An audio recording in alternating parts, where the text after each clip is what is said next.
e-collar by Technologies. This is my favorite e-collar. I love this company. It has a 2-year warranty. Their customer service is excellent. And it's super durable. Has 100 levels for training, so you can do a lot of stuff with it. 1/2 mile range, waterproof, and it's awesome. So here we go. So when you open up your box, you're gonna see a bunch of things. You're gonna see the collar. If you're one of my clients, I've ordered you like this special bungee strap with the buckle collar, which is gonna make everything easier for you. And then you're gonna see the transmitter right here. Then you're gonna have your charger right here. There's a lanyard right here. There's some extra contact points, which are like these things on the collar. And then there's also like a tester to see if this is working, if you don't want to use your hands and test it yourself, which is what I always do. There's also the manual in there. And the manual is like filled with information on how to change the settings, like more advanced stuff that I'm not going to get into right now. I'm going to show you how to turn the collars off and on. So basically you're going to have, there's 2 red dots. There's a red dot there, and there's a red dot there. Oh, they're like magnets essentially. To turn the receiver on, you're gonna press these magnets together. You have a green light that flashed, and now it's blinking green.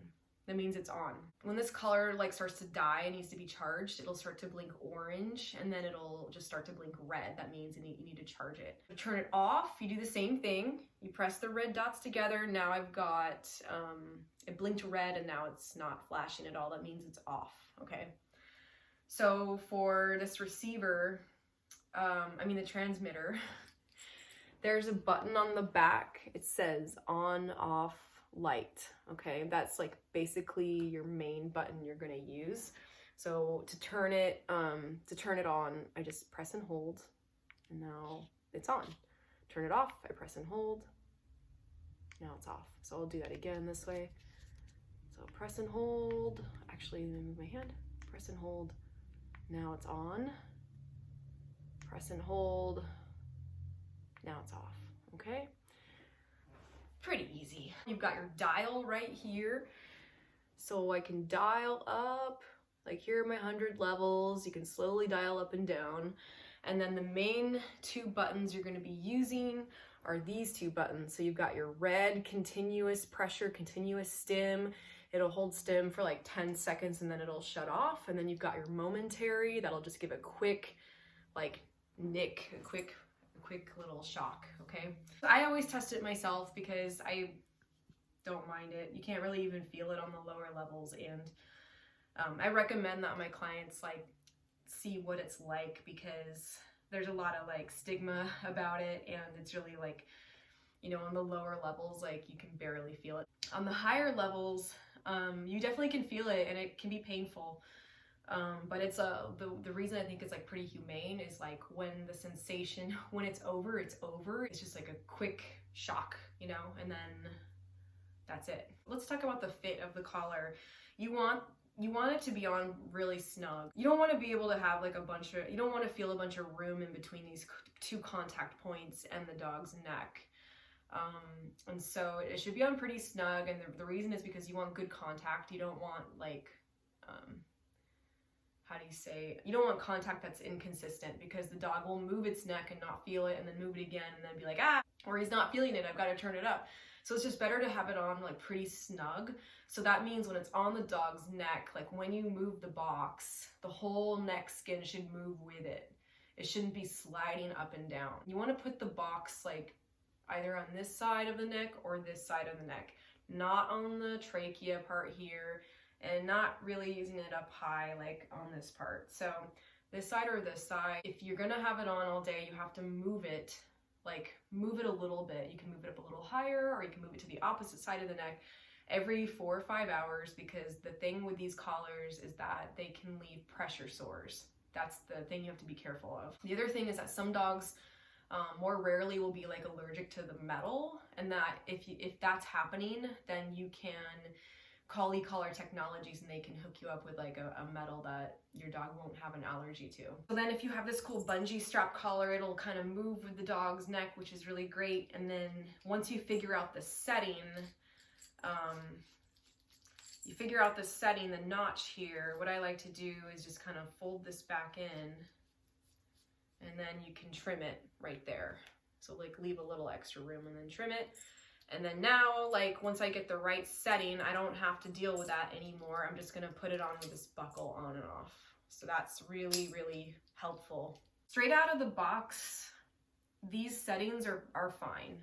If you have one dog, it says, if you can see, it says M and C, and there's a blinking 1D. So that means it's on a one dog setting, and it's on the momentary continuous mode.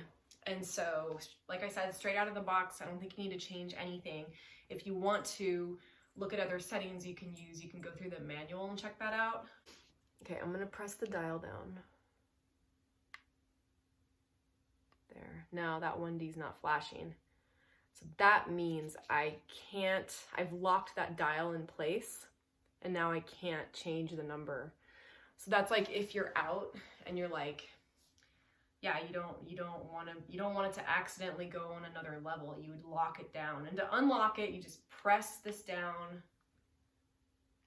Now it's flashing again, and I can move my dial up and down. I mostly use the red button.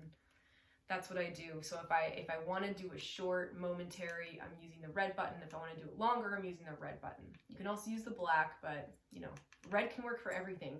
The first thing you want to do is get the dog's working level. So that's the level that they feel inside, like inside the house with like no distractions going on. So basically you put the collar on the dog, you make sure it's on, you know, that's like something that people often forget. So now it's on, blinking green. I start on level 1, and I'm just gonna tap. And then I'm looking for a sign in the dog that they feel it. So they might be like that, or like, you might see the neck move once you get onto the higher levels. So I go on like level 2, tap. You could do tap, tap, or tap. You know, level 3, level 4. Let's try to find my working level. That's a 6. I can even hold down a continuous red. First, that'll be like as long as I hold it down. So I could feel the 10, but barely. I could barely feel the 10. 11, a little stronger.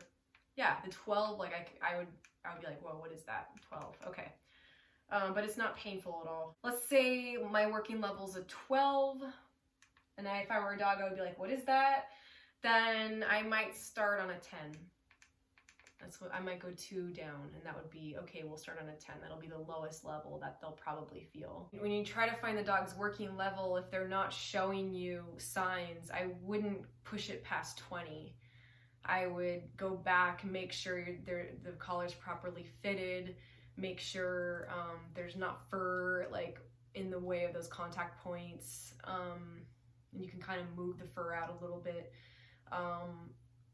You know, make sure it's on, all of that, and then I would start back lower again and see if you feel like you're getting a response from it. Sometimes the dogs are like kind of stoic, like they feel it, and you can even see, because it's a muscle stimulator, you can see the muscles in the neck like pulsating with it. They definitely feel it if that's happening. Like maybe start on a 10 and just say, hey, maybe 10's the working level. Let's start on that number. Let's say we're doing like a recall drill using the continuous button and a long line. So the dog's off looking at some distraction over there. They're on a longer leash. You're behind the dog, so you're ready to give a little leash guidance with this exercise. You press the button and you get no response from the dog. I'm gonna turn it down. So I would slowly dial up while my finger is on the red button. Okay, now that takes some skill. I'm gonna show you up close. So I'm gonna start like on a 4. My finger's on the red, and I'm gonna use these two fingers for the dial.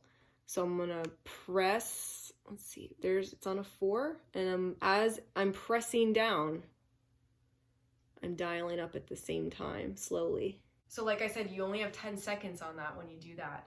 but that's basically like the hand maneuvering for that initial recall exercise, or like it's a great intro exercise to the remote collar. If you have small hands like me, you can unscrew this antenna. That'll also help you. Like, I have way more ability to kind of like wrap my hand around this dial in like a more ergonomic way. If you do end up going out off leash or something, your dog's all trained up, like just make sure you put that antenna back on, because that's going to give you your half-mile range. They say in the manual, you know, if you're holding your collar up like this, you're going to get more it's going to get more of a transmission than if it's like down here, you know. There's a light. Did I show you guys the light?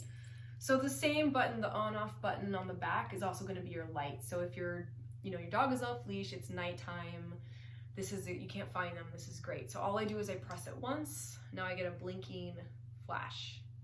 I press it again, I get a solid flash. And then I press it again and it's off. If you're using it hard, like I said, remember to rotate it. If you use it all day, you probably want to charge it every night. If you're not using it hard, like you use it like 5 hours a day, you can definitely get away with charging it like every day or every 3 days. You'll start to see, it'll tell you when it's dying, so that's a good time to charge it up. I guess that's it, you guys. I don't really have anything else. So do the fit, you know, make sure it's fitted correctly, make sure it's on, try to find the working level.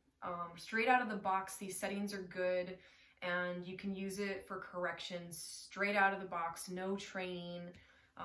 You know, dog goes into the cat box, turn it up to like, you know, play around 30, 40. Nope. Barking, you know, it's just like you can use it just like a bark collar, cause and effect. If you want to do more like subtle training exercises with that, that's where you have to kind of watch the YouTube videos or work with a trainer to figure out like how to maneuver the collar in like more subtle ways. So I think that's it. Let me know if you guys have any questions, and I hope that helps. Okay, take care.